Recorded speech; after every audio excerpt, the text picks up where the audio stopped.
Jepang sukses menciptakan kue berbahan dasar kotoran hewan. Panganan ini berjenis cheesecake. Alih-alih memakai susu, yogurt yang jadi salah satu bahan utama kue ini berasal dari bakteri yang dikumpulkan dari ampas kotoran gorila. Peneliti pemilik ide gila ini, Juichi Yamagiwa, menyatakan cheesecake yang ia ciptakan sangat layak dikonsumsi dan memiliki cita rasa tersendiri. Ia mengatakan bahwa timnya sejak lama mempelajari jenis bakteri yang hidup di kotoran gorila Afrika. Uniknya lagi, Yamagiwa tidak sekedar pamer keberhasilannya membuat kue dari bakteri kotoran. Ia menjual 150 cheesecake unik ini di kantin universitas. Satu piring kue olahan bakteri kotoran ini dihargai 399 yen atau setara Rp40.000.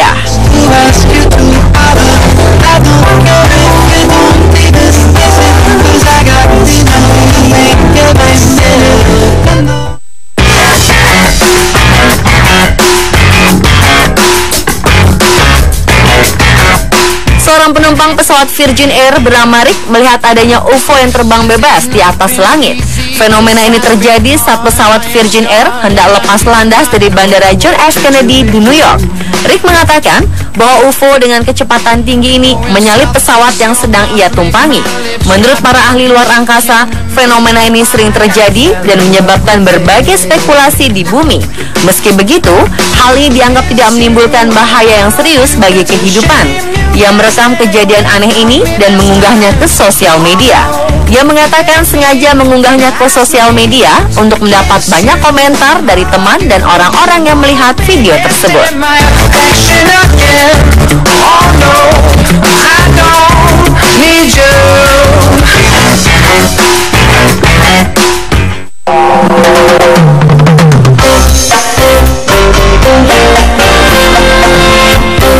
Baru-baru ini Minion membuat kehebohan di satu jalan raya di Dublin, Irlandia.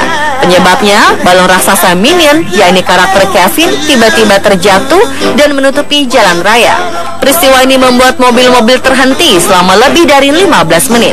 Diketahui angin kencang membuat balon raksasa ini jatuh. Dari foto yang diunggah ke media sosial Facebook, terlihat polisi mencoba mengatasi keadaan. Seorang pengendara mengaku terjebak selama 15 menit akibat kejadian itu sebelum akhirnya boneka raksasa ini dikempiskan dan dibawa oleh warga setempat. Warga kota Fuyang ini menyatakan perasaan pada teman sekelasnya. Ia mengatakan akan menabung untuk melamar gadis itu ketika dewasa. Liang sendiri adalah anak dari keluarga sederhana dan ketika menyatakan impiannya ini, Liang Li masih berusia 9 tahun. Tanpa diketahui banyak orang, Liang ternyata selalu menyisihkan uang recehnya. Setelah 2 dekade, terkumpul uang koin seberat 150 kg senilai 10.000 yuan atau setara 21,7 juta rupiah. Pekan lalu, aksi Liang menyerahkan koin-koin ini ke sebuah toko perhiasan dan menukarnya dengan cincin berlian memicu kehebohan di seantero negeri Panda. Setelah berhasil mendapatkan cincin impiannya, Liang segera melamar gadis pujaannya. Sang perempuan dikabarkan menangis dan bersedia menikah dengan Liang.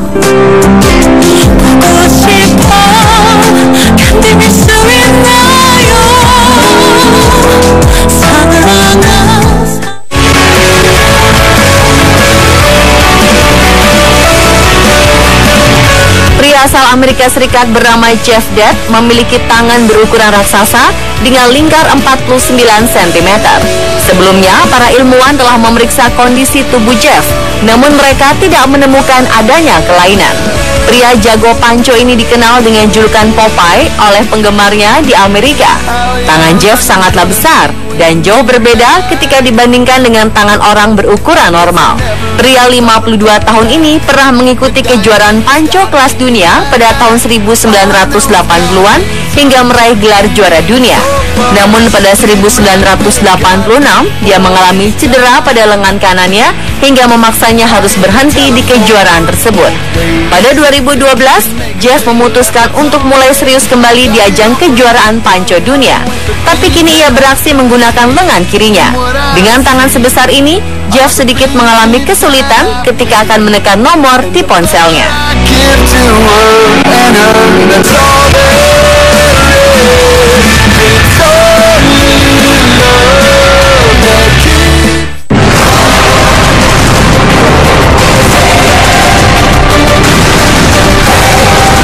Topan Sodelor menerjang wilayah Taiwan disertai angin kencang dan hujan deras.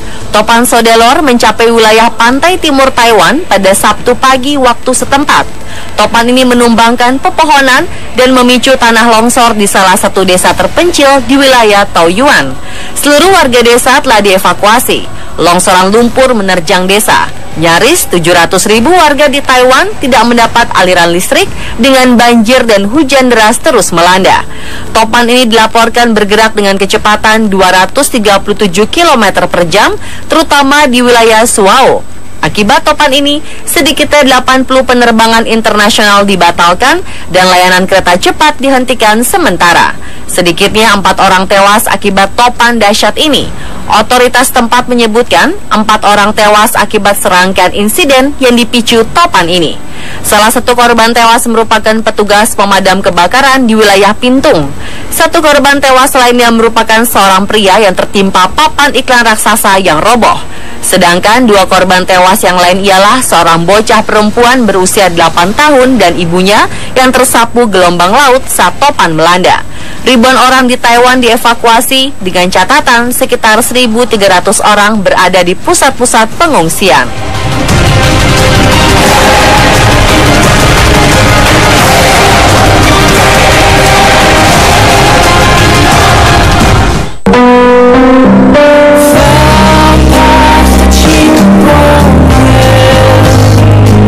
Pemerintah Prancis telah mengerahkan pesawat pencari, helikopter, dan perahu di sekitar Pulau Réunion, Samudra India.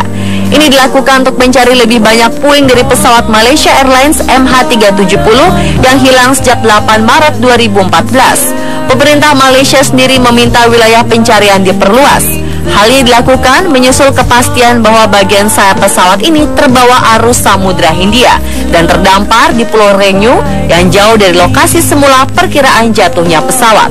Sebelumnya, Perdana Menteri Malaysia Najib Razak memastikan bahwa puing yang ditemukan ini merupakan bagian dari MH370.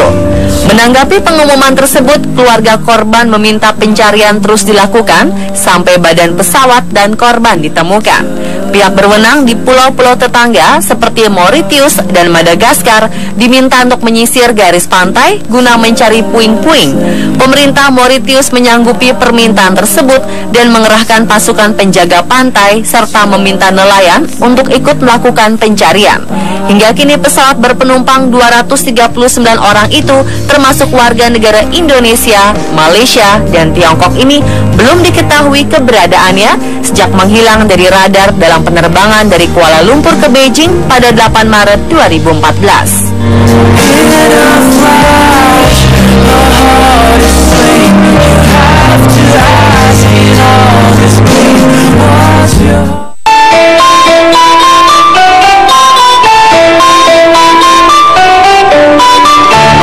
Karena terbukti membunuh tetangganya Valentina Ulanova, polisi menangkap Tamara Samsonova, perempuan berusia 68 tahun. Polisi mengetahui pembunuhan terhadap pensiunan ini. Polisi menyelidiki kamera CCTV yang memperlihatkan Samsonova membawa plastik besar yang diduga adalah potongan tubuh Ulanova pada tengah malam di tempat tinggal Saint Petersburg, Rusia. Mantan pekerja hotel ini resmi mengenakan baju tahanan pada 28 Juli lalu. Dalam proses pengadilan, Samsonova makin memperlihatkan tindakan yang tidak wajar. Saat hakim memutuskan penahanan terhadapnya, ia justru merayakannya dengan mencium jurnalis yang meliput persidangannya. Saat menangkap Samsonova, polisi menyita buku harian Samsonova yang mengungkapkan kejahatannya. Meski mengaku baru membunuh 2 orang, dari buku harian nenek ini, ia diketahui setidaknya telah membunuh 11 orang. Di antara korbannya adalah tetangga, mantan penyewa apartemen, dan suaminya sendiri yang ia laporkan hilang 10 tahun lalu. Para tetangga menuturkan bahwa Samsonova adalah nenek yang aneh sekaligus mencurigakan walaupun sehari-hari pendiam. Dan Tiongkok ini belum diketahui keberadaannya sejak menghilang dari radar dalam penerbangan dari Kuala Lumpur ke Beijing pada 8 Maret 2014.